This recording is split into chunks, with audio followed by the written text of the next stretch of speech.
So let me take you through a few pictures just for us all to realize that actually this is where our reference has been and why it needs to change so that you can get out of this trap of being inclined to compare. Okay, so if we look at this first picture of a school building out in the country, very old, very many years ago, or a little church in the country where the children went to be schooled.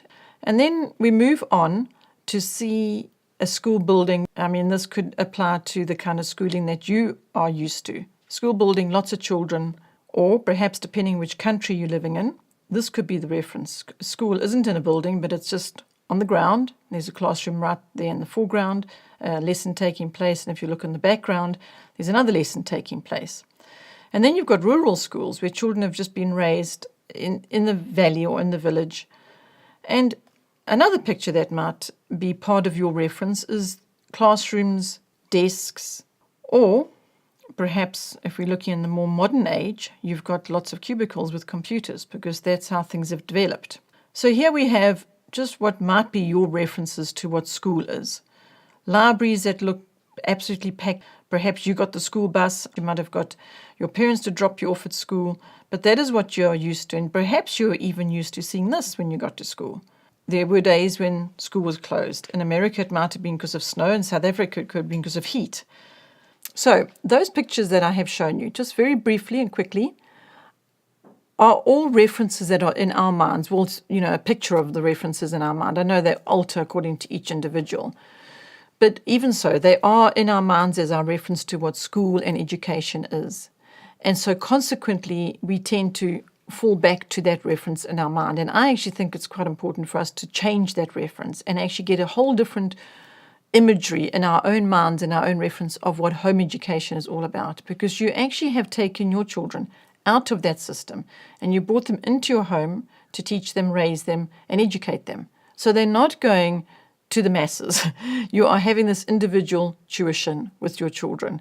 And so there's no point in comparing how your schooling was with what you're doing now, or comparing your own children with the children in the neighborhood or extended family, because you're now comparing. I mean, I had this little prop here to show you. You're trying to compare apples with pears. I didn't have a pear, got a banana. But I mean, it's as ridiculous as that, because although this is all I've got to show you, and we're all very familiar with this particular reference, comparing apples and oranges, that is what it's like trying to compare home education with schooling, the school environment that you were perhaps used to.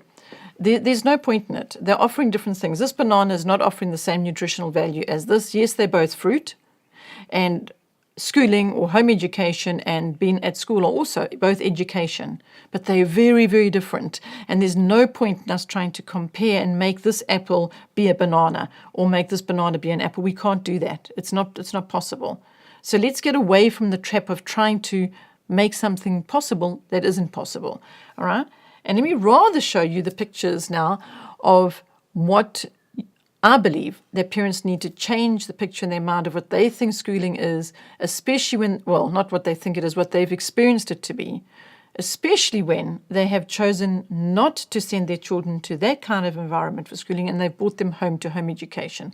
So this is now what the picture can look like. Instead of your children all swimming in formation, and instead of it being school closed sometimes, and now your children can't go to school because the school is closed, this is what it is instead. Open all hours. You know that as parents, you parents all hours of the day, every day of the week. You don't ever stop being a parent. And so that's what home education is. It might be that you used to take your children to school, and for a part of the day, somebody else was teaching your children. But now, with home education, it's open all hours, happening right throughout the week, all the way throughout the year. And so the picture immediately has changed right there from the very outset.